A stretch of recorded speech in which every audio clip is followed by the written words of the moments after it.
Good morning everyone. देखिए, आज हम इन 3 बेसिक टर्म्स को डिफाइन करने जा रहे हैं, जिनमें फर्स्ट टर्म है हमारा internal resistance of the cell, जिसको हम स्मॉल आर से रिप्रेजेंट करेंगे। सेकेंड है हमारा electromotive force of the cell, जिसको हम कैपिटल ई से रिप्रेजेंट करेंगे। एंड थर्ड है हमारा terminal potential difference of the cell, जिसको हम कैपिटल वी से रिप्रेजेंट करेंगे। ठीक है, तो देखिए ये जो 3 टर्म्स हैं ये सेल के साथ लिंक अप हैं। देखिए, आप देखिए जरा, इंटरनल रेजिस्टेंस किसका होता है? सेल का होता है। ईएमएफ भी किसका होता है? सेल का होता है। और टर्मिनल पोटेंशियल डिफरेंस भी किसका होता है? सेल का होता है ना। तो ये तीनों टर्म्स सेल के साथ लिंक अप हैं। तो इसलिए इन तीनों टर्म्स को डिफाइन करने से पहले हम सेल को डिफाइन कर लेते हैं।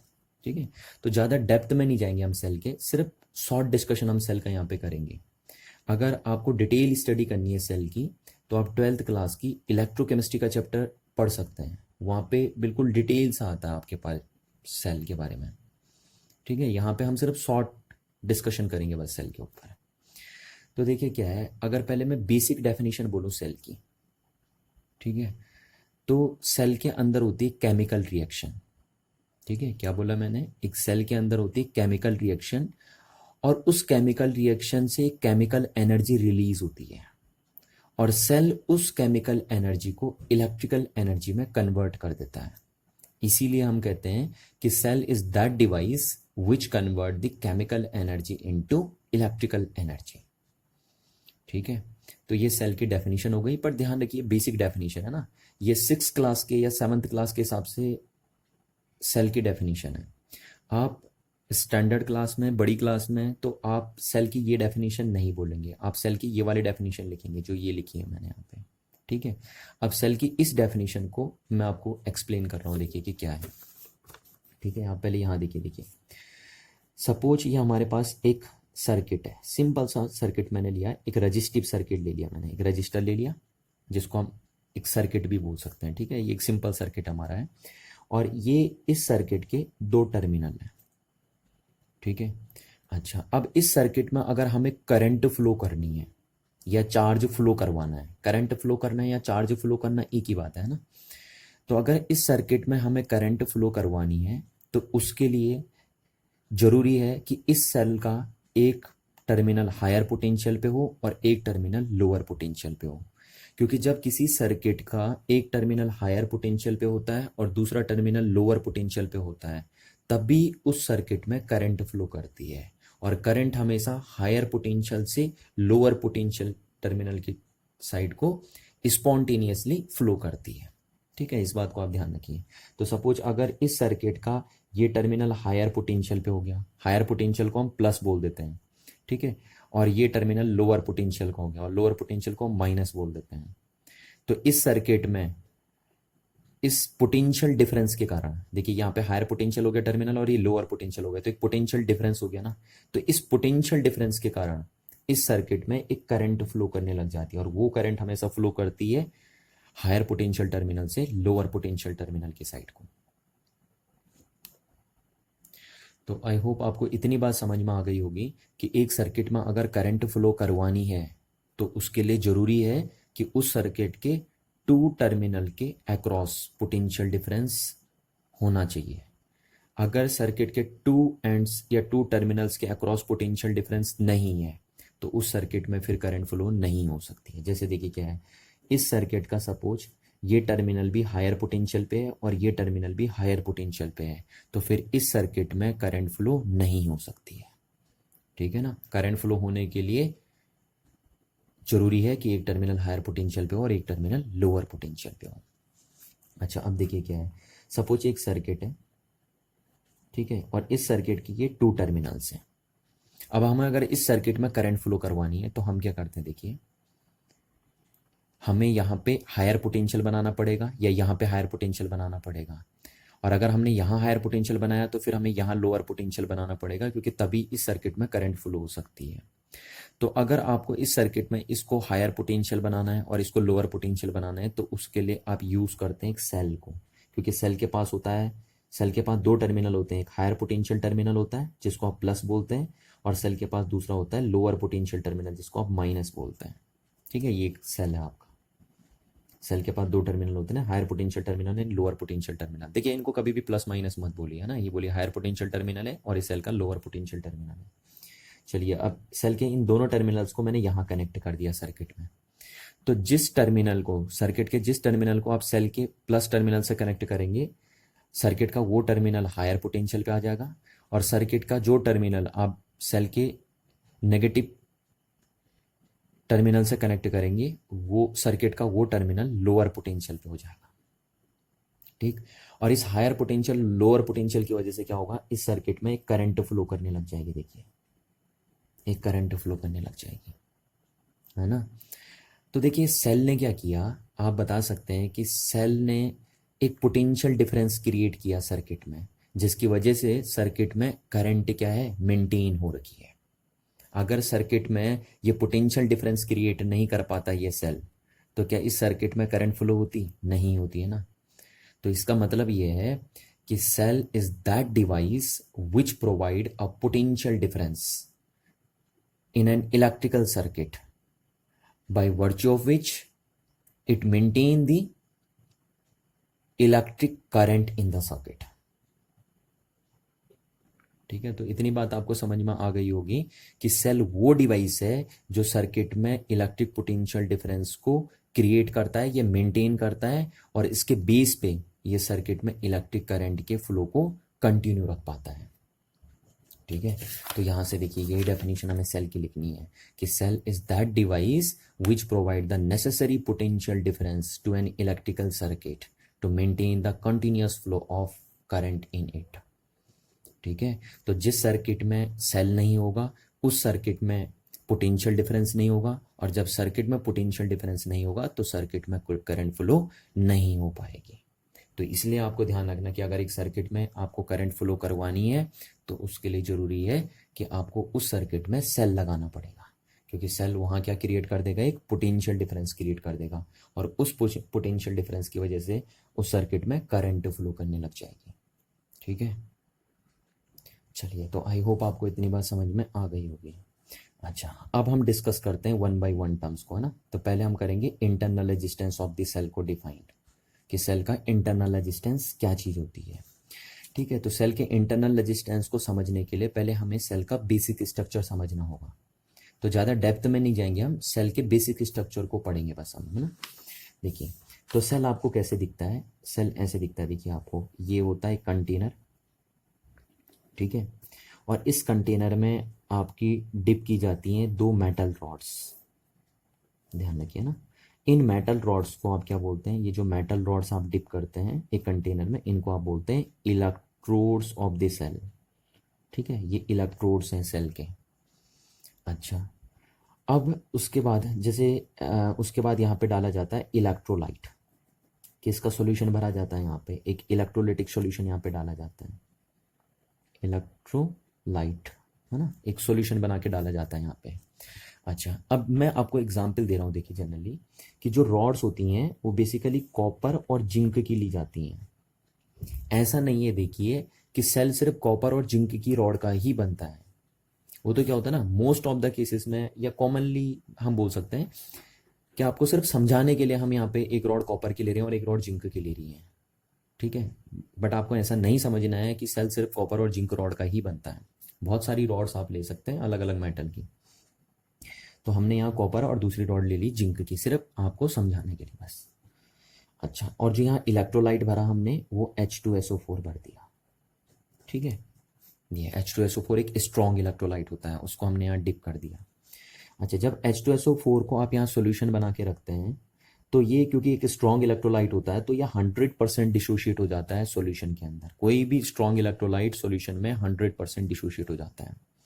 ठीक है, तो जब ये डिसोशिएट होगा तो ये आयन के फॉर्म में डिसोशिएट होगा, देखिए ऐसे।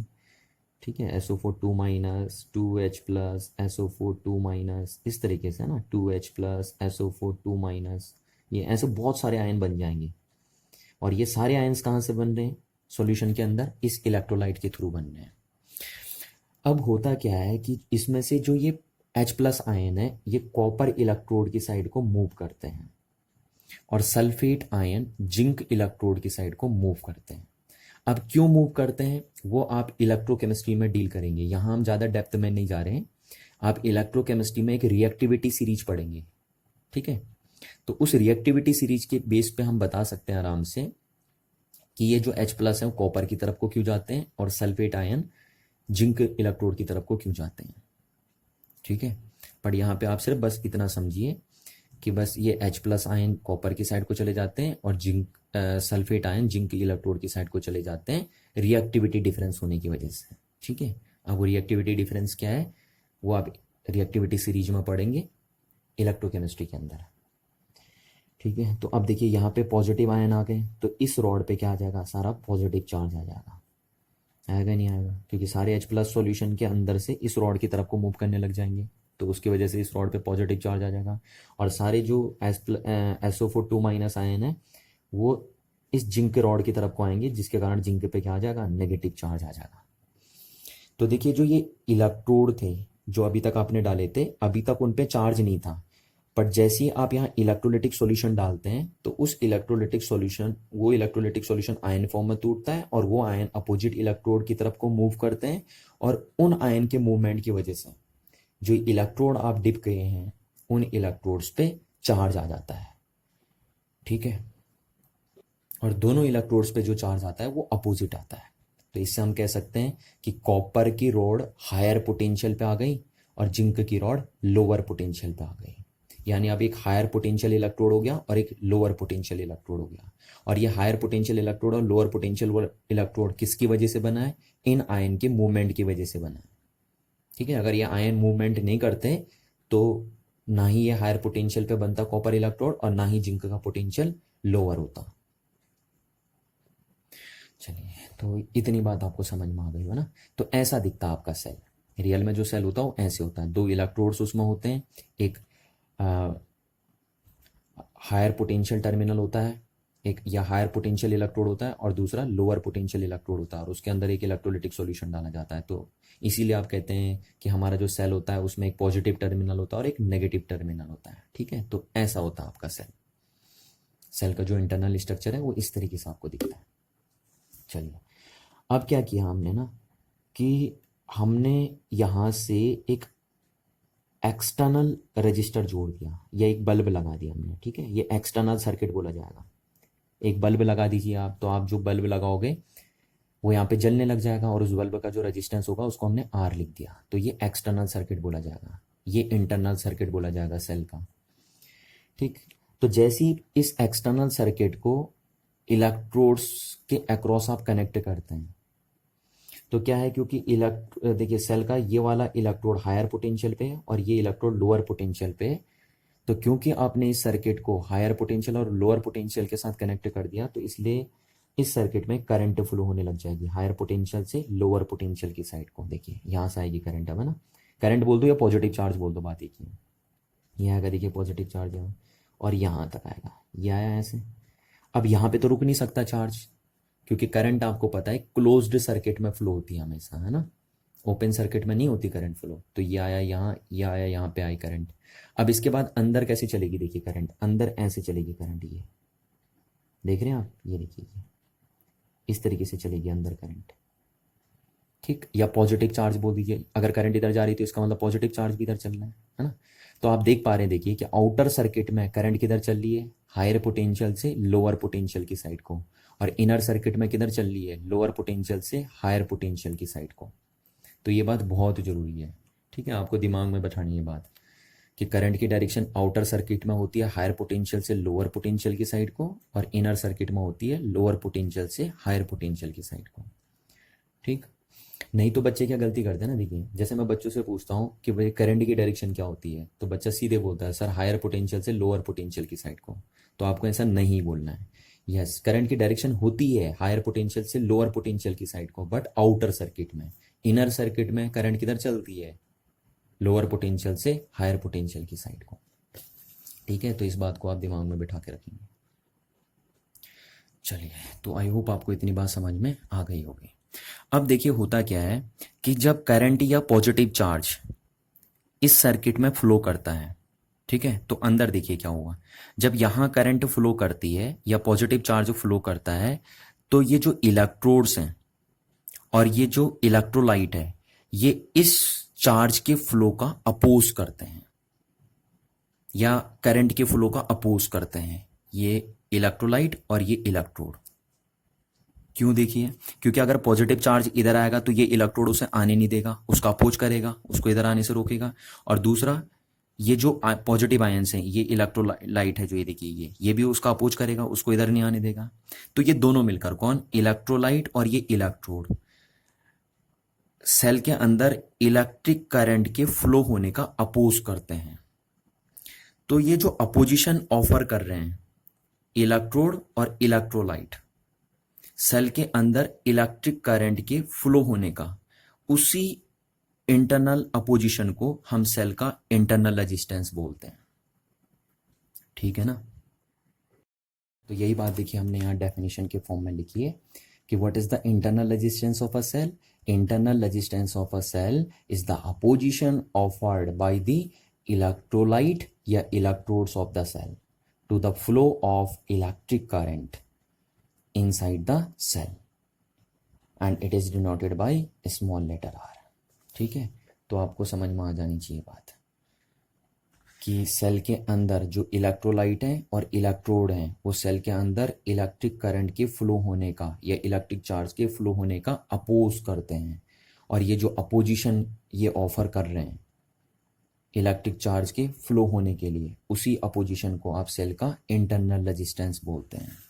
ठीक है, और इसको स्मॉल लेटर आर से रिप्रेजेंट करते हैं। चलिए अब देखिए, ये तो इंटरनल रेजिस्टेंस की डेफिनेशन हो गई। अब देखिए, आज तक आप जब हम बोलते थे कि सेल को रिप्रेजेंट करिए तो सेल को आप ऐसे बनाते थे बचपन से, है ना, एक हायर पोटेंशियल एक लोअर पोटेंशियल। ठीक है, पर अब ये तरीका रॉन्ग होगा आपको। अब आप सेल को ऐसे रिप्रेजेंट नहीं करेंगे। ठीक है, अब आप सेल को कैसे रिप्रेजेंट करेंगे, देखिए ये है सेल का पॉजिटिव टर्मिनल। ठीक, फिर सेल के अंदर कुछ इंटरनल रेजिस्टेंस होता है और ये है सेल का लोअर टर्मिनल। ठीक, तो ऐसे होता है देखिए सेल रिप्रेजेंट, ये सेल का पॉजिटिव नेगेटिव, और सेल के अंदर भी कुछ रेजिस्टेंस होता है जिसको हम बोलते हैं internal resistance of a cell. और ये internal resistance of a cell क्या करता है, सेल के अंदर इलेक्ट्रिक करंट के या इलेक्ट्रिक चार्ज के फ्लो होने का अपोज करता है। ठीक है, अच्छा अब देखिए इससे बेटर ना, ये तरीका थोड़ा सा इनकन्वीनियंट है ना, इसको थोड़ा सा हम बोलेंगे इसमें लॉजिक नहीं है रिप्रेजेंट करने का। तो इसको हम देखिए करेक्ट फॉर्म में कैसे रिप्रेजेंट करेंगे, ऐसे रिप्रेजेंट करेंगे, देखिए प्लस माइनस, और इस इंटरनल रेजिस्टेंस को, ये सेल का इंटरनल रेजिस्टेंस है जिसको हम स्मॉल आर से रिप्रेजेंट कर रहे हैं, उसको हम यहाँ लगा देते हैं सेल के साथ सीरीज में। ठीक है, तो सेल का करेक्ट रिप्रेजेंटेशन ये है, देखिए ये सेल होता है और ये सेल का इंटरनल रेजिस्टेंस होता है। तो सेल के इंटरनल रेजिस्टेंस को हम हमेशा सेल के साथ सीरीज में कनेक्ट कर देते हैं, यहाँ पे देखिए। ठीक है, ये बताता है कि ये इस सेल का इंटरनल रेजिस्टेंस है। तो सेल का करेक्ट रिप्रेजेंटेशन ये है, ना तो ये है ना ये है, करेक्ट रिप्रेजेंटेशन ये है आपके सेल का। ठीक है, अच्छा अब देखिए अगर सेल का रेजिस्टेंस एप्रिशिएबल अमाउंट का है यानी ठीक ठाक है, तब आप ऐसे रिप्रेजेंट करेंगे। पर अगर एक सेल है जिसका इंटरनल रेजिस्टेंस बहुत ही कम है तो फिर आप उस सेल को ऐसे रिप्रेजेंट कर सकते हैं। देखिए अगर कोई सेल ऐसे रिप्रेजेंट हो रहा है इसका मतलब उस सेल का इंटरनल रेजिस्टेंस बहुत कम है, नेग्लेजिबल है। पर अगर किसी सेल का इंटरनल रेजिस्टेंस एप्रिशिएबल अमाउंट का है तो फिर उस सेल को आप ऐसे रिप्रेजेंट करेंगे। तो ये सेल के को रिप्रेजेंट करने का करेक्ट वे है। ठीक है, चलिए तो आई होप आपको इतनी बात समझ में आ गई होगी। ठीक है, अच्छा अब हम डिस्कस करते हैं factor on which the internal resistance of cell depends. यानी अब हम ऐसे फैक्टर डिस्कस करने वाले हैं जो सेल के इंटरनल रेजिस्टेंस को डिसाइड करते हैं। यानी अगर हम उन फैक्टर्स को चेंज कर देते हैं तो सेल का इंटरनल रेजिस्टेंस चेंज हो जाता है। ठीक है, तो अब हम डिस्कस करेंगे कि कौन कौन से ऐसे फैक्टर हैं जिन पे सेल का इंटरनल रेजिस्टेंस डिपेंड करेगा। तो देखिए पहला फैक्टर है distance between the electrodes. Cell के दो इलेक्ट्रोड्स के बीच की डिस्टेंस जितनी ज़्यादा होगी देखिए उतना ज़्यादा करंट को चलने में दिक्कत आएगी, होगी नहीं होगी। आप देखिए सेल के दो इलेक्ट्रोड्स के बीच की डिस्टेंस जितनी ज़्यादा होगी उतना ज़्यादा डिस्टेंस ट्रैवल करनी पड़ेगी करंट को या चार्ज को फ्लो होने के लिए, और जितना ज़्यादा डिस्टेंस उसे ट्रैवल करनी पड़ेगी उतना ज़्यादा इंटरनल रेजिस्टेंस होगा। ठीक है, क्योंकि उसको उतना ज़्यादा अपोजिशन झेलना पड़ेगा जितना ज़्यादा डिस्टेंस वो ट्रैवल करेगी। तो इसीलिए हम कहते हैं कि सेल के दो इलेक्ट्रोड्स के बीच की डिस्टेंस जितनी ज़्यादा होगी, देखिए सेल का इंटरनल रेजिस्टेंस भी उतना ज़्यादा होगा। क्लियर है ना बात? इस बात को सब समझ जाइए कि सेल के दो इलेक्ट्रोड्स के बीच की डिस्टेंस जितनी हाई रखोगे आप, सेल का इंटरनल रेजिस्टेंस उतना हाई होगा, क्योंकि इस केस में क्या होगा, फिर सेल के अंदर इलेक्ट्रिक करंट को चलने में ज़्यादा अपोजिशन सफ़र करना पड़ेगा। अच्छा, अब सेकंड देखिए, सेकंड क्या है, एरिया ऑफ द इलेक्ट्रोड्स। ठीक है, तो इन इलेक्ट्रोड्स का एरिया जितना हाई होगा, ठीक है, इलेक्ट्रोड्स का एरिया जितना हाई होगा, सेल का इंटरनल रेजिस्टेंस उतना लो होगा। ठीक। अच्छा, नेक्स्ट थर्ड देखिए, थर्ड क्या है, जो सेल का इंटरनल रेजिस्टेंस है वो डिपेंड करता है इलेक्ट्रोलाइट के नेचर पे और इलेक्ट्रोड्स के नेचर पे, कि जो सेल के अंदर इलेक्ट्रोलाइट है उसका नेचर कैसा है और सेल के जो इलेक्ट्रोड्स हैं उसका नेचर कैसा है, इस बात पे डिपेंड करता है सेल का इंटरनल रेजिस्टेंस।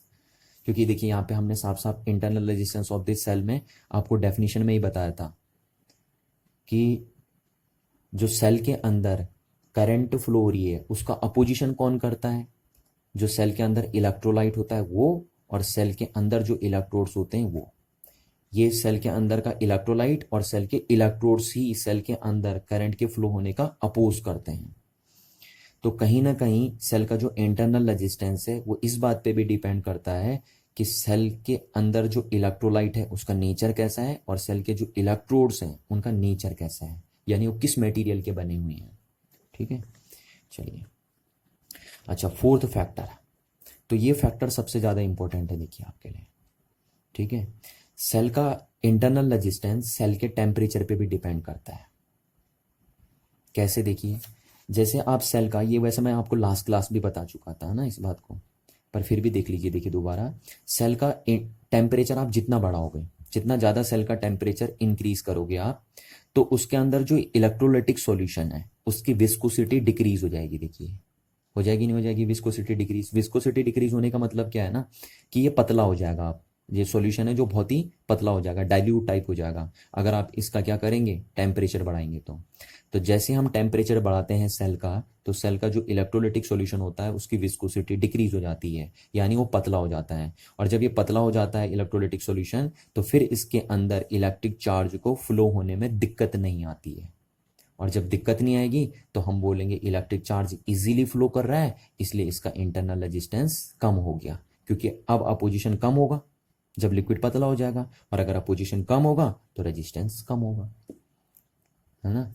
तो ये बात ध्यान रखिए कि जब भी आप सेल का टेम्परेचर इंक्रीज करते हैं तो सेल के अंदर इलेक्ट्रोलाइटिक सॉल्यूशन की विस्कोसिटी डिक्रीज हो जाती है, और इसके डिक्रीज होने की वजह से इलेक्ट्रोलाइटिक सॉल्यूशन के अंदर इलेक्ट्रिक चार्ज इजीली फ्लो कर पाएगा, और इजीली फ्लो होने की वजह से जो सेल का इंटरनल रेजिस्टेंस है वो डिक्रीज कर जाएगा।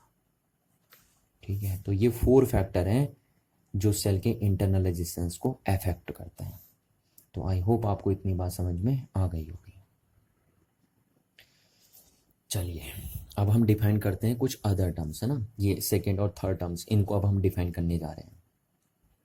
ठीक है, तो चलिए देखिए, यहाँ पे इन नोट्स बना रखे हैं मैंने पहले से ही ऑलरेडी। तो यहाँ पे देखिए, जो ईएमएफ ऑफ द सेल है और terminal potential difference of the cell है, अब हम उसको डिस्कस करने वाले हैं।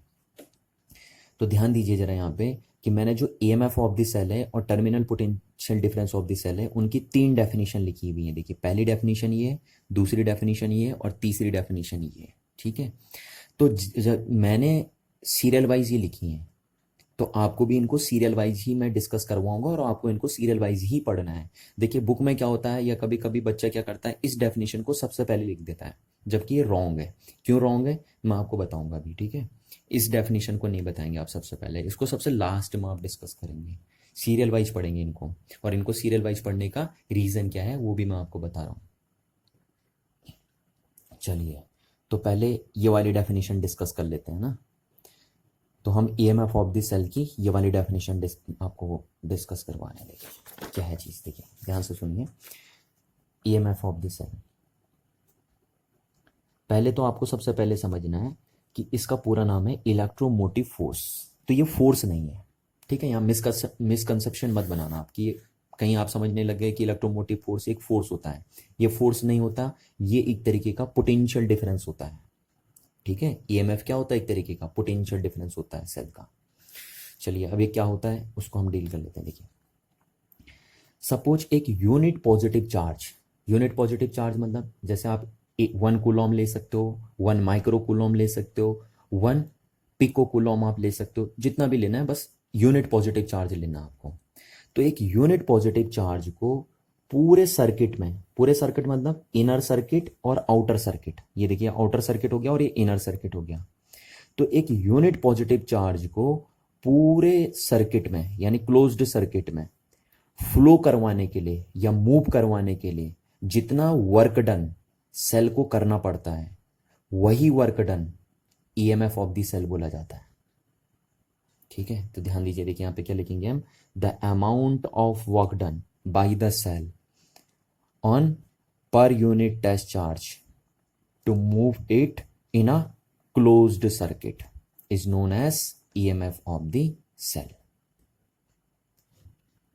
ठीक है ना, तो ये बात क्लियर होनी चाहिए आपको। देखिए यहाँ से यही डेफिनेशन हमने लिखी है, पहली डेफिनेशन देखिए क्या है, the amount of work done on a per unit charge. देखिए the amount of work done on a per unit charge by the cell in moving the charge around a closed path is called the EMF of cell. तो किसी भी एक unit positive test charge को पूरे circuit में move करवाने के लिए जो वर्क डन करता है सेल, उसी वर्क डन को हम सेल का ईएमएफ बोल देते हैं। ठीक है, अच्छा अब यहां से देखिए क्या है, एसआई यूनिट बनाते हैं, एसआई यूनिट ऑफ ईएमएफ। तो क्या होती है, देखिए एसआई यूनिट, आप इसकी एसआई यूनिट बनाइए, इसकी एसआई यूनिट बनाइए, तो इसकी एसआई यूनिट बन जाएगी। तो इसकी एसआई यूनिट क्या होती है, जूल। चार्ज की एसआई यूनिट क्या होती है, कूलॉम। ठीक है, तो जूल पर कूलॉम को हम क्या बोल देते हैं, वोल्ट। ये हमने पहले भी आपको बताया था, इलेक्ट्रिक पोटेंशियल डिफरेंस, उसको याद करिए जरा, जूल पर कूलॉम को हम क्या बोलते थे, वोल्ट बोलते थे ना। तो ये हो गया, तो जो एसआई यूनिट होती है ईएमएफ की वो होती है वोल्ट। क्लियर है बात। अच्छा तो अब यहाँ देखिए, जैसे सपोज 1 कूलम चार्ज मेरे पास है, ठीक है, 1 कूलम चार्ज, और 1 कूलम चार्ज को इस पूरे सर्किट में, पूरा सर्किट मतलब इनर सर्किट और आउटर सर्किट, तो 1 कूलम चार्ज को अगर इस पूरे सर्किट में फ्लो करवाने के लिए सपोज इस सेल ने 20 जूल वर्क किया, तो हम बोल देंगे इस सेल का ईएमएफ 20 वोल्ट है।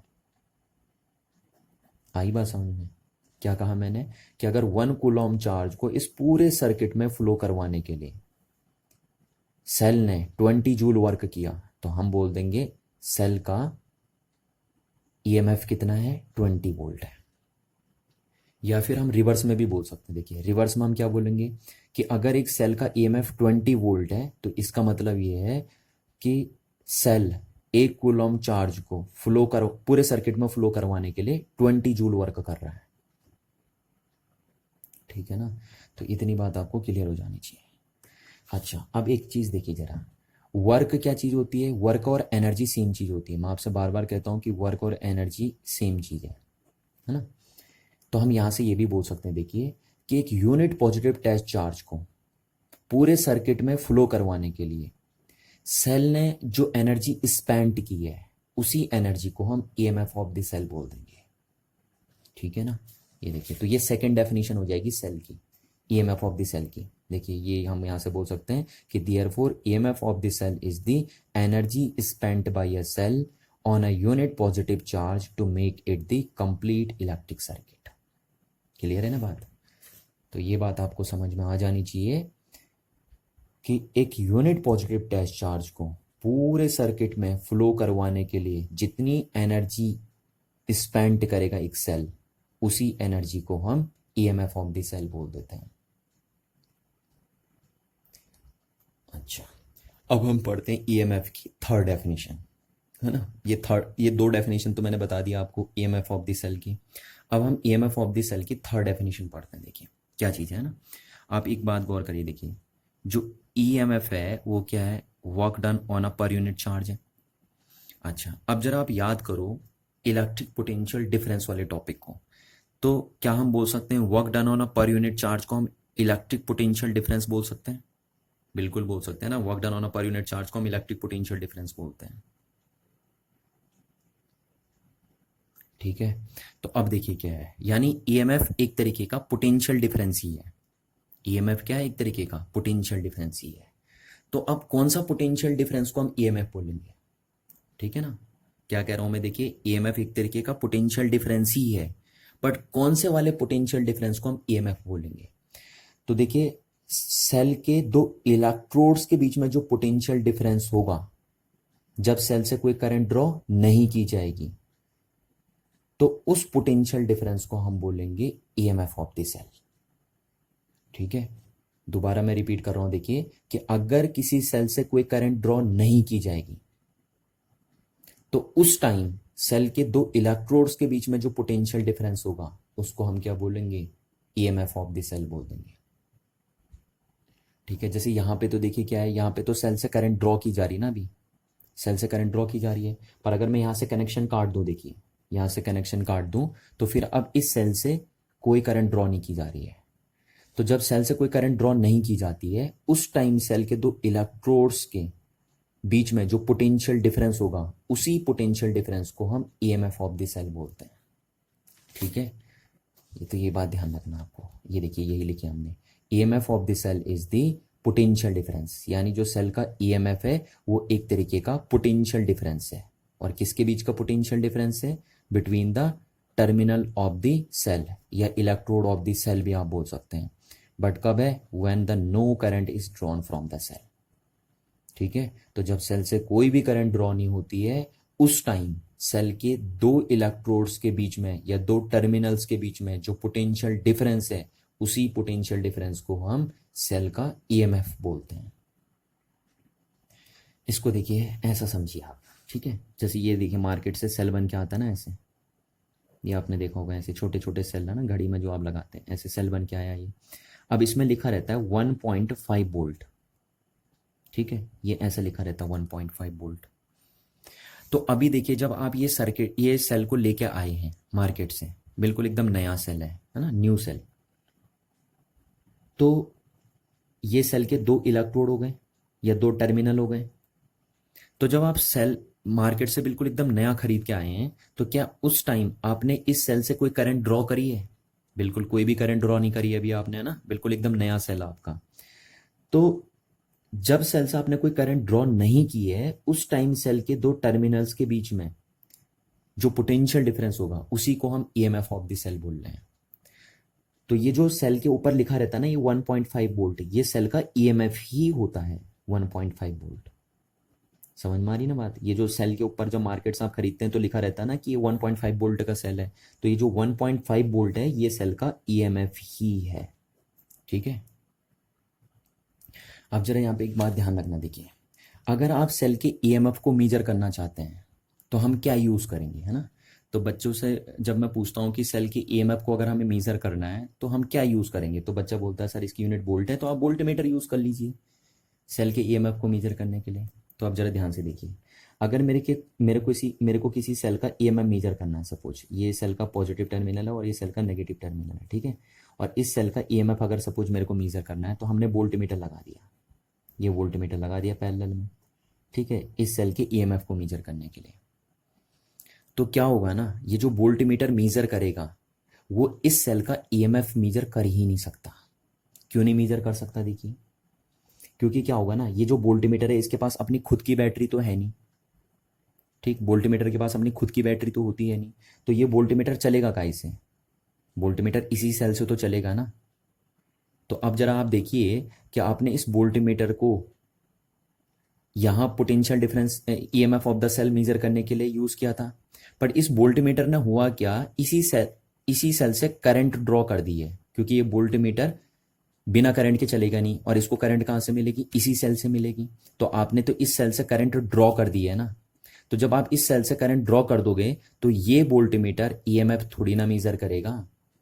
ये तो बताओ क्या मेजर करेगा ये वोल्टमीटर, आप ये वोल्ट मेजर करेगा टर्मिनल पोटेंशियल डिफरेंस को मेजर, यानी जो वोल्टमीटर रीडिंग बताएगा ना आपको वो ईएमएफ ऑफ द सेल नहीं होगी, वो होगी terminal potential difference of the cell, क्योंकि ये ईएमएफ तो कभी मीजर कर ही नहीं पाएगा, क्योंकि अगर जिस सेल का ईएमएफ आपको मीजर करना है उसके अक्रॉस अगर आप वोल्टमीटर लगाएंगे तो वोल्टमीटर उस सेल से करंट ड्रॉ कर देता है। और मैं आपसे कह रहा हूं पहले भी कि ईएमएफ क्या है, ईएमएफ सेल के दो टर्मिनल्स के अक्रॉस वो पोटेंशियल डिफरेंस है जब सेल से कोई करंट ड्रॉ नहीं की जाती है। ठीक है, तो इसलिए एक बात ध्यान रखिए कि कोई भी वोल्टमीटर दुनिया का सेल का ईएमएफ मेजर नहीं कर सकता है।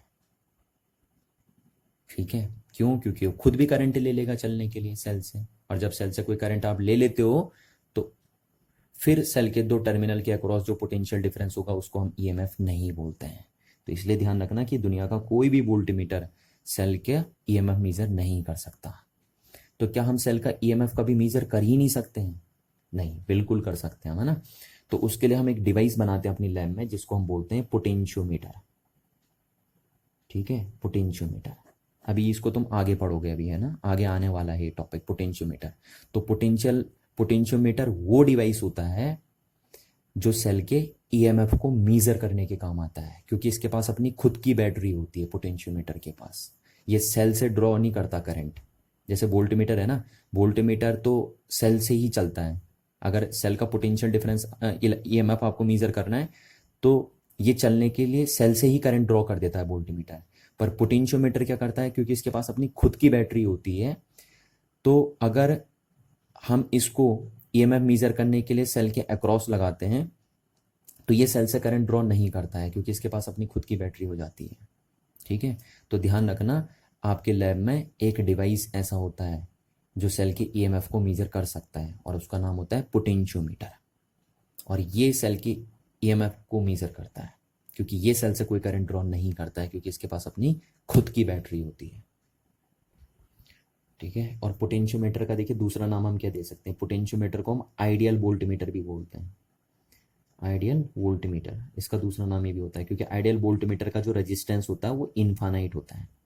ठीक है, वोल्टमीटर का भी देखिए कुछ ना कुछ रेजिस्टेंस होता है, तो जिस वोल्टमीटर का रेजिस्टेंस इनफाइनाइट हो जाएगा उस वोल्टमीटर को हम आइडियल वोल्टमीटर बोलते हैं, और आइडियल वोल्टमीटर को पोटेंशियोमीटर बोलते हैं। क्योंकि एक आइडियल वोल्टमीटर कोई भी करंट ड्रॉ नहीं करता सेल से।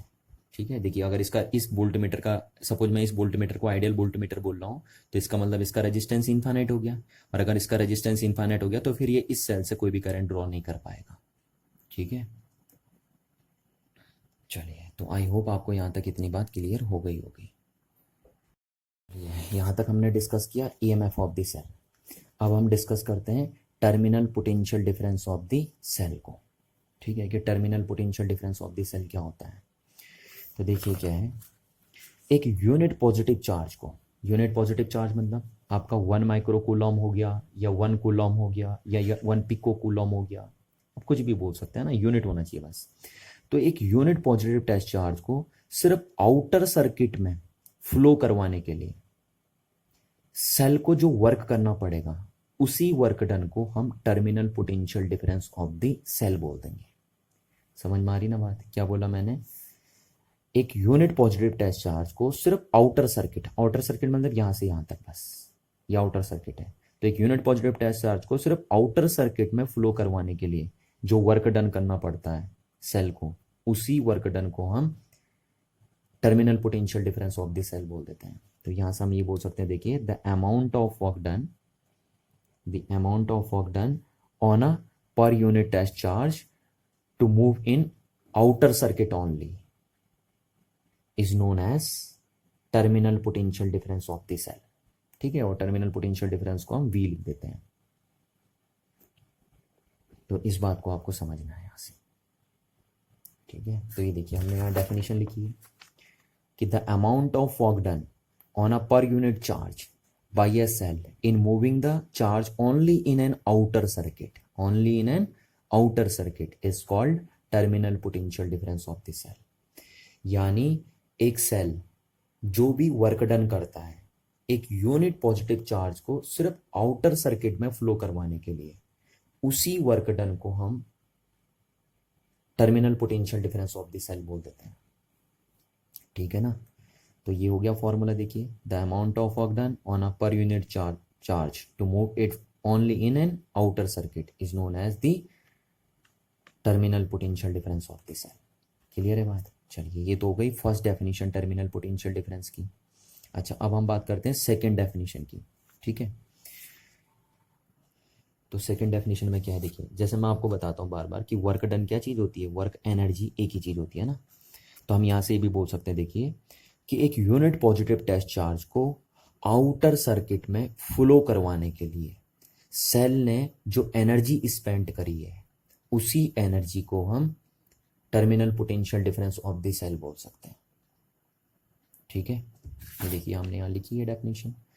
The terminal potential difference of the cell is the energy spent by the cell on a unit positive charge to flow it only in an outer circuit. ठीक है, चलिए अब हम थर्ड डेफिनेशन देखते हैं। ये टर्मिनल पोटेंशियल डिफरेंस की ये थर्ड डेफिनेशन है। ठीक है, अब इस थर्ड डेफिनेशन को समझते हैं। देखिए क्या है, ये देखिए जरा आप, ये work done on a per unit charge है ना, तो work done on per unit charge को भी तो हम पोटेंशियल डिफरेंस बोलते हैं। ये आप इलेक्ट्रोस्टैटिक्स में पढ़े थे, है ना। जब भी वर्क डन होता है पर यूनिट चार्ज पे तो उसको हम पोटेंशियल डिफरेंस बोल देते हैं। तो टर्मिनल पोटेंशियल डिफरेंस भी एक तरीके का पोटेंशियल डिफरेंस ही है। ठीक है, बट कौन सा वाला पोटेंशियल डिफरेंस है? ये टर्मिनल पोटेंशियल डिफरेंस वो पोटेंशियल डिफरेंस है सेल के टू इलेक्ट्रोड्स के बीच में जब सेल से कुछ करंट ड्रॉ की जाती है। ध्यान दीजिए इस बात पे। देखिए, टर्मिनल पोटेंशियल डिफरेंस सेल के दो इलेक्ट्रोड्स के बीच में वो पोटेंशियल डिफरेंस है जब सेल से करंट ड्रॉ की जाती है। जबकि ईएमएफ क्या था? ईएमएफ सेल के दो इलेक्ट्रोड्स के बीच में वो पोटेंशियल डिफरेंस था जब सेल से कोई करंट ड्रॉ नहीं की जाती है। ठीक है, तो जैसे अब इस सर्किट में देखिए यहाँ पे क्या हुआ, इस सर्किट में आप क्या कर रहे हैं, सेल से करंट ड्रॉ कर रहे हैं। अगर ये लगा पड़ा है तो, है ना, अब ये लगा पड़ा है यहाँ पे, ये रजिस्टर लगा पड़ा है, तो इस केस में क्या हो रहा है कि सेल से करंट ड्रॉ हो रही है नहीं हो रही है। तो अब अगर हम इन दो पॉइंट्स के बीच पोटेंशियल डिफरेंस मेजर करें जब सेल से करंट ड्रॉ हो रही है, तो उस टाइम जो पोटेंशियल डिफरेंस होगा इन दो इलेक्ट्रोड्स के बीच में, उसी पोटेंशियल डिफरेंस को हम terminal potential difference of the cell बोल देंगे। ठीक है ना, तो यहां से आप लिख सकते हैं ऐसा कि terminal potential difference of the cell is the potential difference between the two electrodes of the cell या two terminal of the cell when the some current is drawn from the cell. ठीक है, यानी जब cell से कुछ current draw की जाती है तो उस टाइम सेल के दो टर्मिनल्स के या दो इलेक्ट्रोड्स के अक्रॉस जो पोटेंशियल डिफरेंस होता है, उसी पोटेंशियल डिफरेंस को हम क्या बोल देते हैं? टर्मिनल पोटेंशियल डिफरेंस बोल देते हैं। ठीक है, तो ये देखिए यहाँ पे ईएमएफ और टर्मिनल पोटेंशियल डिफरेंस में आपको डिफरेंस समझ में आना चाहिए। ठीक है, यहाँ पे क्या है, when some current is drawn from the cell, और यहाँ पे क्या है, when no current is drawn from the cell. चलिए, तो जैसे मैं अभी आपको यहाँ पे बता रहा था ना, कि कोई भी वोल्ट मीटर जो मीजर करता है वो टर्मिनल पोटेंशियल डिफरेंस ही मीजर करता है। ध्यान रखना, आपके जो वोल्ट मीटर होते हैं ना, वो टर्मिनल पोटेंशियल डिफरेंस ही मीजर करते हैं। वो कभी भी EMF of the cell measure कर ही नहीं सकते हैं वोल्ट मीटर, सिर्फ पोटेंशियोमीटर कर सकता है बस ईएमएफ ऑफ द सेल को मीजर। नहीं तो अदरवाइज जितने भी वोल्ट मीटर होते हैं वो सब यही मीजर करते हैं, terminal potential difference of the cell. क्योंकि वोल्ट मीटर जब सेल का पोटेंशियल डिफरेंस मीजर करेगा तो उस टाइम वो सेल से करंट ड्रॉ कर लेता है। तो जब सेल से कोई करंट ड्रॉ कर ली जाती है तो उस टाइम सेल के अक्रॉस जो पोटेंशियल डिफरेंस होगा उसको हम टर्मिनल पोटेंशियल डिफरेंस बोलते हैं। तो इसीलिए हम कहते हैं कि जो भी वोल्ट मीटर हमारे होते हैं वो टर्मिनल पोटेंशियल डिफरेंस को ही मीजर करते हैं। चलिए, इन दोनों चीज़ों को ना हम एग्जाम्पल से समझते हैं। देखिए यहाँ पे देखिए आप ना, सपोज ये आप है, ठीक, ये आपका हायर पोटेंशियल टर्मिनल है और ये आपका लोअर पोटेंशियल टर्मिनल है। अब देखिए, आप जब सुबह सुबह स्कूल जाते हैं तो आपकी कोई क्लासेस तो लगी नहीं होती हैं, तो आपके अंदर कोई फैट नहीं होता, आप बिल्कुल एकदम फ्रेश रहते हैं, क्योंकि आपसे कोई करंट ड्रॉ नहीं करी रहती है ना, आपसे कोई करंट उस टाइम ड्रॉ नहीं की रहती, तभी तो आप बिल्कुल एकदम फ्रेश रहते हैं। तो जब आपसे कोई करंट ड्रॉ नहीं की रहती, यानी सुबह सुबह के टाइम में, उस टाइम जो आपके टू टर्मिनल्स के अक्रॉस पोटेंशियल डिफरेंस होगा उसको आपका ईएमएफ बोल दिया जाएगा। समझ में आ रही ना बात, ये है। अच्छा, अब जैसे आपकी क्लासेस लगना शुरू होती हैं, जैसे फर्स्ट क्लास लग गई, फिर सेकंड क्लास, फिर थर्ड क्लास, है ना। तो जैसे आपकी क्लासेस लगना शुरू होती हैं, यानी आपके पीरियड्स लगना शुरू होते हैं, फर्स्ट पीरियड, सेकंड पीरियड, तो फिर आपसे करंट ड्रॉ कर लेते हैं टीचर कुछ, यानी आप टायर्ड फील करते हैं, फिर करते नहीं करते हैं। तो जब आपसे कुछ करंट ड्रॉ कर ली जाती है, उस टाइम आपके टू टर्मिनल्स के अक्रॉस जो पोटेंशियल डिफरेंस है उसको हम आपका टर्मिनल पोटेंशियल डिफरेंस बोल देंगे। क्लियर है ना बात, तो ये बात आपको समझनी है, ठीक है। तो मतलब ये वो एनर्जी है, ईएमएफ आपकी वो एनर्जी है जो आपके अंदर सुबह सुबह रहती है, और जैसे जैसे स्कूल में पीरियड्स निकलते रहते हैं वैसे वैसे आपके अंदर जो एनर्जी बचती है उसको हम टर्मिनल पोटेंशियल डिफरेंस बोलते हैं। तो इस बात का ध्यान रखना कि एक सेल का ईएमएफ हमेशा फिक्स होता है पर टर्मिनल पोटेंशियल डिफरेंस फिक्स नहीं होता। जैसे जैसे सेल से आप करंट ड्रॉ करते रहेंगे सेल के टर्मिनल पोटेंशियल डिफरेंस की वैल्यू चेंज होती रहेगी, पर सेल का ईएमएफ कभी भी क्या नहीं होता, चेंज नहीं होता, ठीक है। तो ध्यान रखना ये दोनों में एक डिफरेंस भी है कि सेल का ईएमएफ चेंज नहीं होता जबकि सेल का टर्मिनल पोटेंशियल डिफरेंस चेंज होते रहता है। जितना ज़्यादा आप सेल से करंट ड्रॉ करते रहोगे उतना ज़्यादा सेल का टर्मिनल पोटेंशियल डिफरेंस चेंज होता रहेगा। अब हम इन दोनों के बीच में रिलेशन फाइंड करते हैं, ठीक है। तो हम हेडिंग लिखेंगे relation between EMF of the cell and terminal potential difference of the cell, ठीक है। हमें अब इन दोनों के बीच में रिलेशन फाइंड करना है कि सेल के टर्मिनल पोटेंशियल डिफरेंस और सेल के ईएमएफ के बीच में क्या रिलेशन होता है, ये हम पता करेंगे। और ये देखिए आपके एग्जाम पॉइंट ऑफ व्यू से बहुत ही इंपॉर्टेंट टॉपिक है। ये इसलिए भी इंपॉर्टेंट है क्योंकि आपके सिलेबस का जो प्रैक्टिकल नंबर 4th और 5th है वो इसी टॉपिक से रिलेटेड है, ठीक है। तो आपको ध्यान से देखना है ये relation between EMF and terminal potential difference of the cell.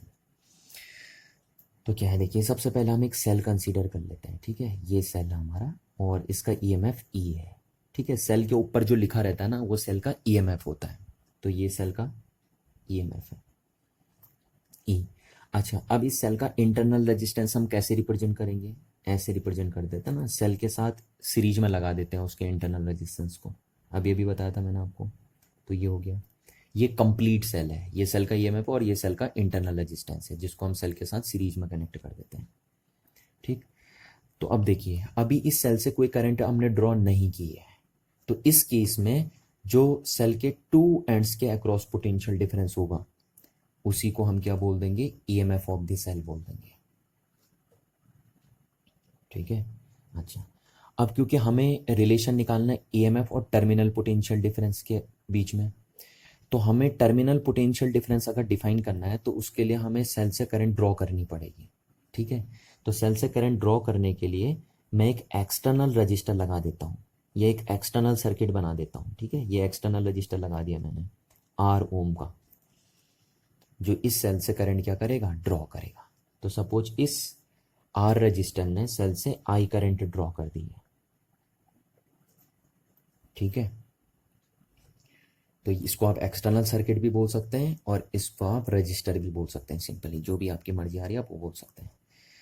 और इसने क्या किया है, सेल से करंट ड्रॉ कर दी है। तो अब इस केस में सेल के टू एंड्स के अक्रॉस या टू टर्मिनल के अक्रॉस या टू इलेक्ट्रोड्स के अक्रॉस जो पोटेंशियल डिफरेंस होगा उसी पोटेंशियल डिफरेंस को हम terminal potential difference of the cell बोल देंगे, ठीक है।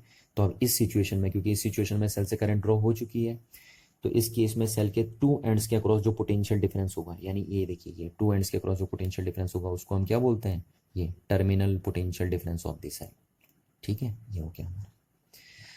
चलिए अब जरा यहाँ पे ध्यान दीजिए, देखिए क्योंकि इस रजिस्टर के दोनों एंड कहाँ कनेक्टेड है, देखिए इस रजिस्टर का ये एंड या ये टर्मिनल एक तो इस सेल के एक टर्मिनल के साथ कनेक्ट है और इस रजिस्टर का दूसरा टर्मिनल कहाँ कनेक्टेड है, सेल के दूसरे टर्मिनल के साथ कनेक्टेड है। देखिए तो इस रजिस्टर के दोनों टर्मिनल सेल के दो टर्मिनल के साथ कनेक्टेड है।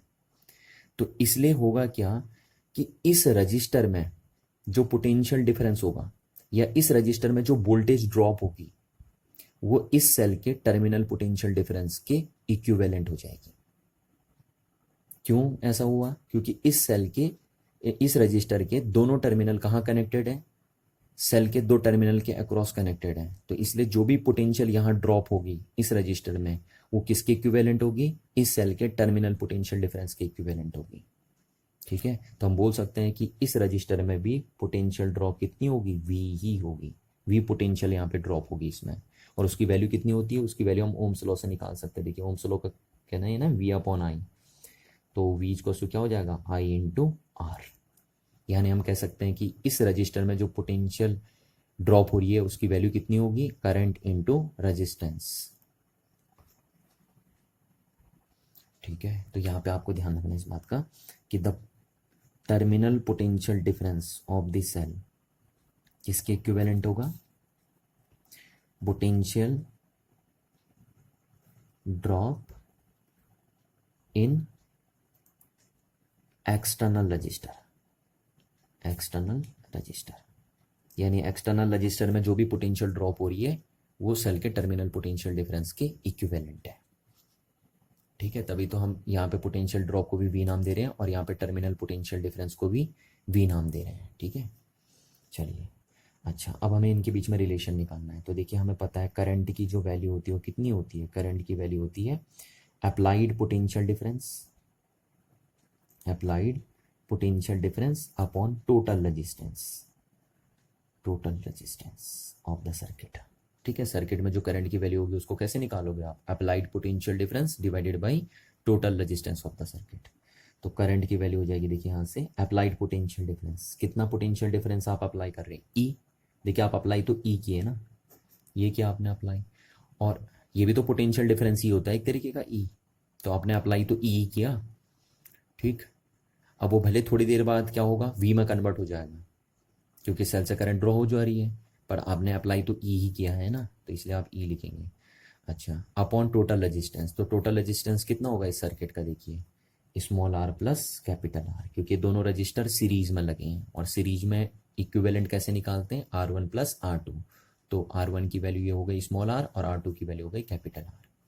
तो ये लग दिया हमने। चलिए, तो अब यहाँ से ई इक्वल टू क्या बना हमारा? I into small R plus capital R.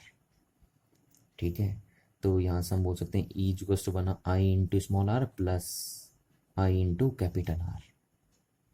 ठीक है, तो अब देखिए क्या है, सिंस ये इसको हम क्या बोल रहे हैं? देखिए इसको हम बोल रहे हैं potential drop across external resistor, और वो किसके इक्विवेलेंट है? Terminal potential difference of the cell के इक्विवेलेंट है, तो इसलिए हम इसको वी बोल सकते हैं। ठीक है, तो V equals to I R, ये सेंस करके हमने लिख दिया।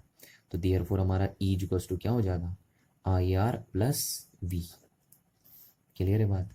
तो यहाँ से वी इक्वल्स टू कितना हो जाएगा हमारा? ई माइनस आई आर। ये देखिए ये बन गया आपका रिलेशन। तो यही रिलेशन होता है EMF of the cell and terminal potential difference of the cell के बीच में। ठीक है, तो इस रिलेशन को आपको बिल्कुल दिमाग में एकदम छाप देना है ना, बिल्कुल एकदम याद रखिए इस रिलेशन को आप, बहुत इंपॉर्टेंट रिलेशन है ये आपके पास।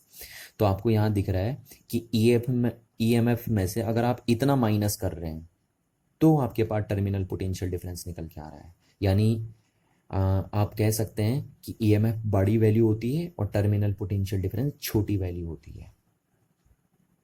ठीक है ना, तो यहाँ से आपको क्लियरली दिख रहा है, देयरफॉर हम कह सकते हैं terminal potential difference of the cell is lesser than EMF of the cell, EMF of the cell। यहाँ से आपको क्लियर दिख रहा है कि जब आप इस वैल्यू में से ये वैल्यू माइनस करेंगे तब ये इक्विवेलेंट होगा, तो इसका मतलब ये छोटा है और ये बड़ा है।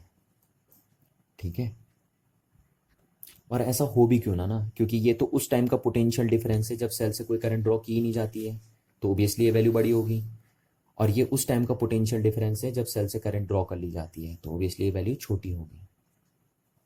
ठीक, तो ये रिलेशन हो गया दोनों के बीच में। अब देखिए क्या है, इफ सर्किट इज ओपन, अगर आपने सर्किट को ओपन कर दिया, इफ सर्किट इज ओपन, अगर सर्किट ओपन हो गया यानी आपने यहाँ से तार काट दी, ये काट दी, ठीक है, यहाँ से कनेक्शन काट दिया ये, तो सर्किट ओपन हो जाएगा, और जब सर्किट ओपन होगा तो ओपन सर्किट में करंट की वैल्यू कितनी होती है, 0। तो if circuit is open then हम बोल सकते हैं कि आई इक्वल्स टू क्या हो जाएगा, 0। और अगर आई 0 हो गया तो इसका मीनिंग क्या होगा, देयरफॉर हम कह सकते हैं कि वी इक्वल्स टू क्या हो जाएगा, ई हो जाएगा। यानी ओपन सर्किट में वी और ई इक्विवेलेंट होते हैं, ठीक है। वी की वैल्यू ई के बराबर हो जाती है, यानी टर्मिनल पोटेंशियल डिफरेंस और ईएमएफ बराबर हो जाते हैं एक ओपन सर्किट में। तो ये बात तो हम पहले से भी करते आ रहे हैं ना, कि अगर सर्किट ओपन हो यानी सेल से कोई करंट ड्रॉ ना की गई हो तो उस टाइम सेल के ईएमएफ और सेल का टर्मिनल पोटेंशियल डिफरेंस इक्विवेलेंट होता है। चलिए, तो आई होप आपको इतनी बात यहाँ से समझ में आ जानी चाहिए, ठीक है। अच्छा, अब थोड़ा सा हम यहाँ पे एक चीज़ और देखते हैं। देखिए, न्यूमेरिकल पर्पज़ के लिए काम कर रहे हैं हम, ठीक है। और ये आपके सिलेबस का जो 5th प्रैक्टिकल है वो इस टॉपिक से रिलेटेड है, आप ध्यान रखना ना, ये जो मैं यहाँ पे लिख रहा हूँ। तो यहाँ पे हम सेकंड टॉपिक बनाते हैं यहाँ पे, determination of internal resistance. Internal resistance, ठीक है। अगर सेल का इंटरनल रेजिस्टेंस कैसे कैलकुलेट करते हैं, ठीक है। कोई सेल अगर आपको दिया है तो उसका इंटरनल रेजिस्टेंस हम कैसे कैलकुलेट करते हैं, यानी उसका डिटर्मिनेशन हम कैसे करते हैं, उसको हम यहाँ पे सीखेंगे। और यही आपके सिलेबस का 5th प्रैक्टिकल है। आपके सिलेबस के 5th प्रैक्टिकल में आपको यही करना होता है। आपको एक सेल दिया होता है और उस सेल का इंटरनल रेजिस्टेंस आपको कैलकुलेट करना होता है, और वहाँ पर आप यही फॉर्मूला यूज़ करेंगे उस प्रैक्टिकल में, ठीक है। तो इसको ध्यान से देखिए, देखिए क्या है। सिंस अभी अभी आपने देखा, देखिए V equals to E minus I R है, तो यहाँ पे जो स्मॉल आर है वो क्या है, internal resistance of the cell है। तो इसको देखिए, मेरे को ये कैलकुलेट करना ना, तो मैं इसको अलग कर देता हूँ। तो इसको मैं इधर ले आता हूँ, आई आर इक्वल्स टू, क्योंकि मेरे को ये कैलकुलेट करना है, तो ई माइनस वी हो जाएगा आपका। अच्छा, तो यहाँ से आई आर इक्वल्स टू क्या होगा, इसमें से मैं वी कॉमन ले लेता हूँ, ठीक है। तो ये क्या हो जाएगा हमारा, ई अपॉन वी माइनस 1, ठीक है। यहाँ से वी कॉमन ले लिया ना मैंने, तो ये ई अपॉन वी और यहाँ हो जाएगा -1।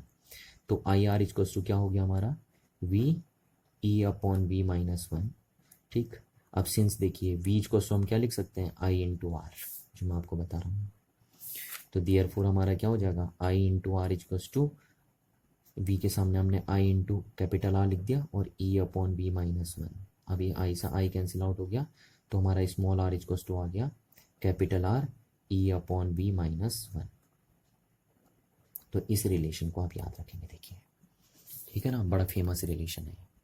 और इसी रिलेशन की हेल्प से हम एक सेल का इंटरनल रेजिस्टेंस कैलकुलेट करेंगे, ठीक है। इससे रिलेटेड न्यूमेरिकल भी आपसे पूछे जाते हैं डायरेक्ट। तो हमें अगर एक्सटर्नल रेजिस्टेंस की वैल्यू पता हो, सेल के ईएमएफ की वैल्यू पता हो, सेल के टर्मिनल पोटेंशियल डिफरेंस की वैल्यू पता हो, तो हम सेल के इंटरनल रेजिस्टेंस को कैलकुलेट कर सकते हैं, ठीक है। अब वो कैसे कैलकुलेट करेंगे वो हम प्रैक्टिकल में सीखेंगे, ठीक है। तो ये सेल के इंटरनल रेजिस्टेंस को कैलकुलेट करने का फॉर्मूला है, आपको इसको बिल्कुल रिमेंबर रखना है, ठीक है। और कैसे ये आया, ये इस रिलेशन के थ्रू हमने कैलकुलेट किया। अब हम इन टॉपिक्स से रिलेटेड डिफरेंट टाइप के ग्राफ्स ड्रॉ करते हैं, ठीक है। और ये ग्राफ आपके एग्जाम पॉइंट ऑफ व्यू से बहुत ज़्यादा इंपॉर्टेंट है।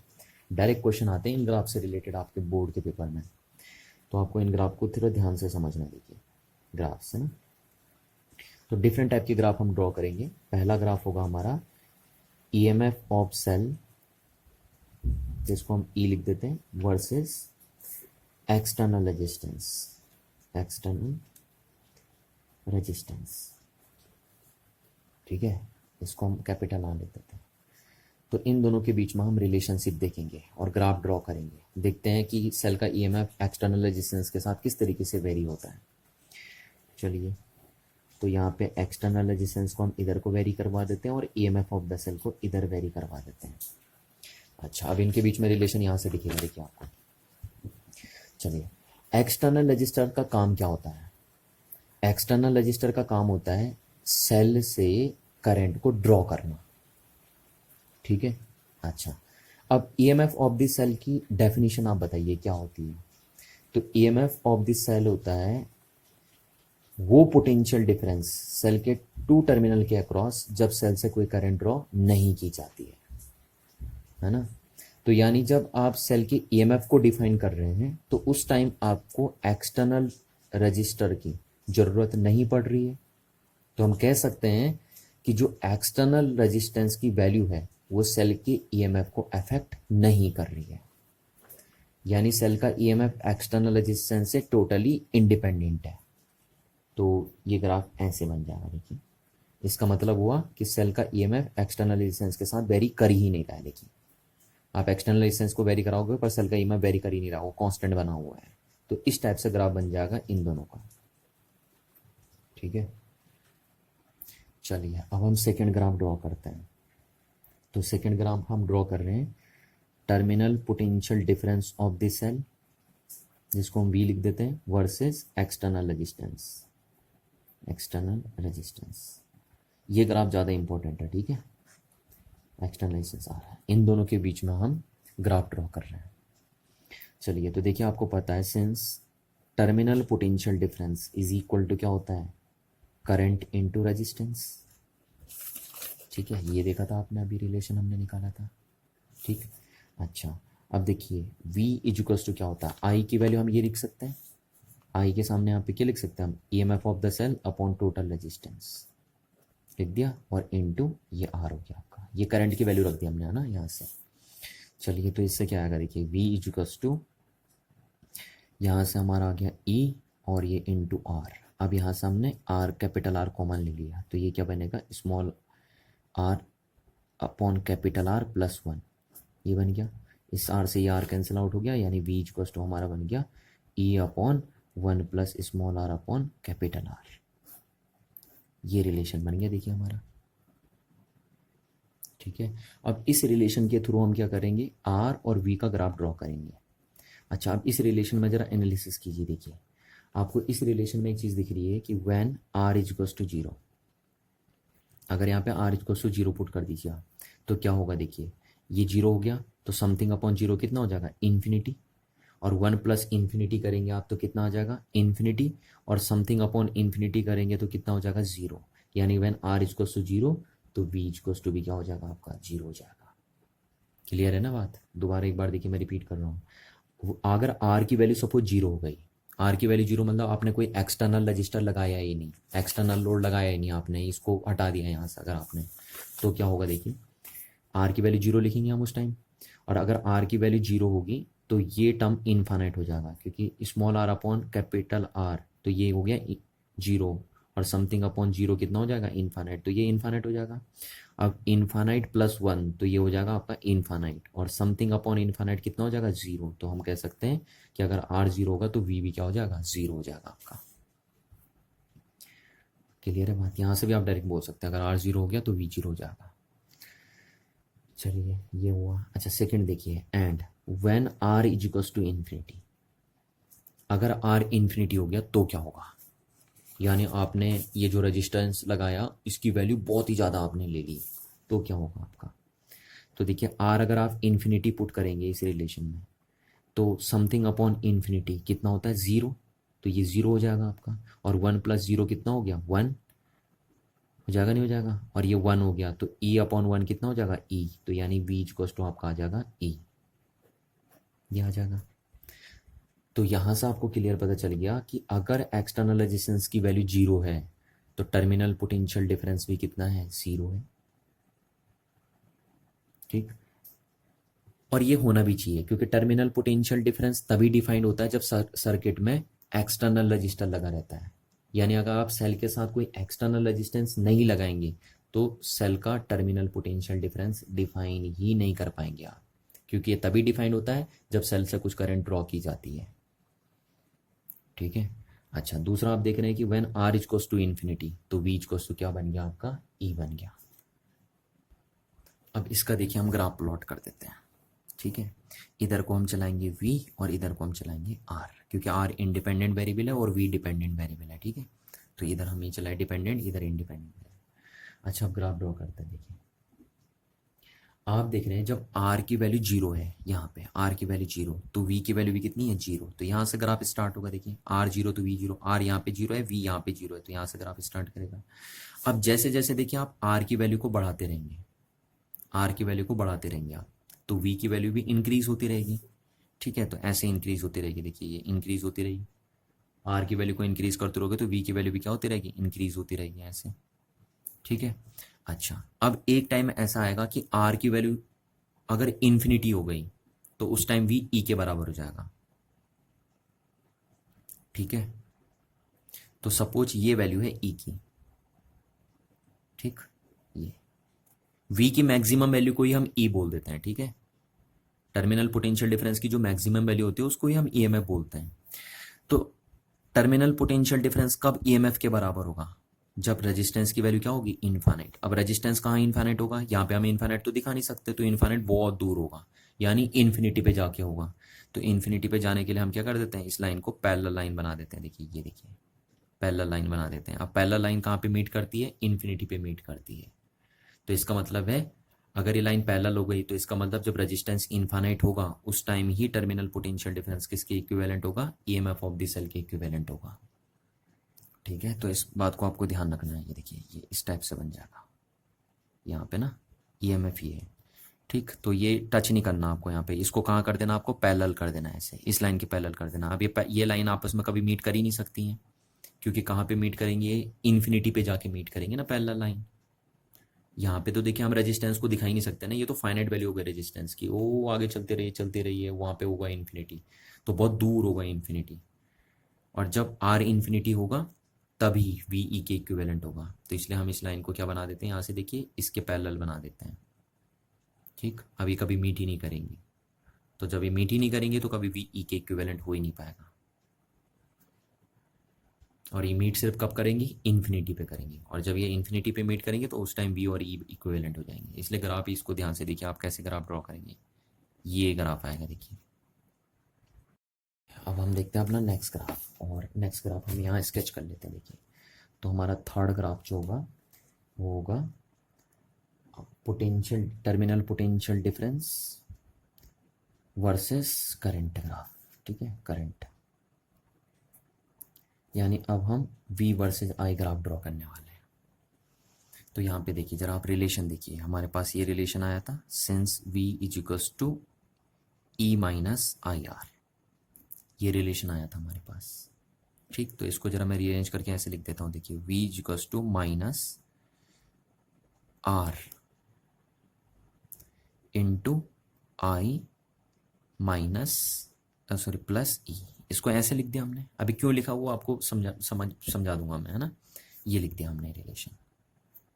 ठीक है, ये रिलेशन आया था ना अभी, यहाँ देखिए हमने ये प्रूफ किया था ये रिलेशन, तो यहीं से मैंने इसको रीअरेंज करके ऐसे लिख दिया। अब क्यों ऐसा लिखा वो बता रहा हूँ अभी आपको।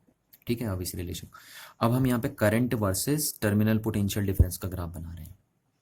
तो देखिए कैसे, पहले आप इस इक्वेशन को जरा मैच करिए, ये equation y equals to M X plus C जैसी आपको दिखाई दे रही, देखिए, और ये स्ट्रेट लाइन की इक्वेशन होती है, स्ट्रेट लाइन की इक्वेशन होती है, देख रहे हो आप, इसके जैसे मैच करिए। देखिए y, इसको आप m मानिए, इसको आप x मानिए, और इसको आप c मानिए। ठीक है, तो इसका ग्राफ कैसे बनता है, देखिए इसका ग्राफ कुछ ऐसे बनता है, ये हो गया तुम्हारा y एक्सिस, इसका हो गया तुम्हारा x एक्सिस, स्ट्रेट लाइन की इक्वेशन है ना, तो ये ग्राफ ऐसे बनेगा तुम्हारा, स्ट्रेट लाइन है ये, तो ये स्ट्रेट लाइन ही बनेगा इसका ग्राफ। अच्छा, ये जो होता है इसको आप इंटरसेप्ट बोलते हो, इसकी वैल्यू होती है सी, देखिए आपकी ये। ठीक है, ये इंटरसेप्ट होता है ये वाला।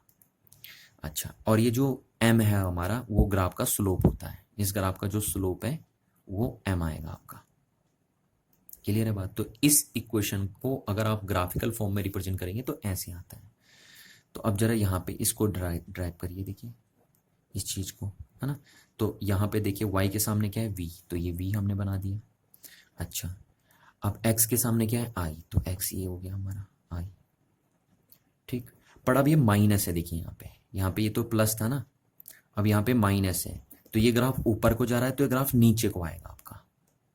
ठीक है, तो यहाँ से नीचे को आएगा ग्राफ, देखिए ऐसे आएगा, ये आ जाएगा ग्राफ, क्योंकि यहाँ पे माइनस है ना ये, तो ये ग्राफ माइनस आ जाएगा। इस ग्राफ का स्लोप नेगेटिव है ना, इसको देखिए हम ऐसे लिख सकते हैं, इस ग्राफ का स्लोप पॉजिटिव था तो ये ग्राफ ऊपर को गया था, इस ग्राफ का स्लोप नेगेटिव है तो ये नीचे को आएगा। अच्छा, अब देखिए, और इसका इंटरसेप्ट कितना है, ई, तो देखिए ये ई हो गया आपका, ये इंटरसेप्ट हो जाएगा ई, है ना। और वैसे भी तो वी की मैक्सिमम वैल्यू को हम ई बोलते हैं, तो ई हो गया आपका, ये वी की मैक्सिमम वैल्यू है ई। अच्छा, अब इस ग्राफ का स्लोप क्या होगा जरा आप बताइए। तो इस ग्राफ का स्लोप होगा -r।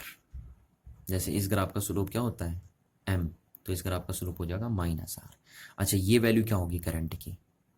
तो यहाँ पे क्या हो रहा है देखिए, यहाँ पे क्या हो रहा है आपका v0 हो जा रहा है, तो v0 हो गया यहाँ पे, ये नीचे आ गया ना ग्राफ, ये v0। तो जब अगर v0 होगा तो क्या होगा यहाँ से देखिए, यानी e इक्वल्स टू हो जाएगा IR। तो यहाँ से हम बोल सकते हैं I कितना हो जाएगा E अपॉन स्मॉल r। तो यहाँ पे जो I की वैल्यू वो कितनी है E अपॉन स्मॉल r। ठीक है, तो ये ग्राफ आपको ड्रॉ करना है। चलिए, तो आई होप आपको इतनी बातें समझ में आई होंगी, और इन ग्राफ को आप थोड़ा सा ध्यान से देखेंगे। ठीक है, बहुत इंपॉर्टेंट ग्राफ है ये ग्राफ आपका। दूसरा हमने कहाँ बनाए थे ग्राफ, दूसरे ये 2 ग्राफ हो गए आपके। तो ये तीनों ग्राफ बहुत इंपॉर्टेंट है, पेपर में डायरेक्ट पूछे जाते हैं आपसे ये क्वेश्चन। ये पिछले साल बोर्ड के पेपर में पूछा गया था ये ग्राफ आपका, ध्यान रखना इस चीज़ का। ठीक है, तो थैंक यू एवरीवन।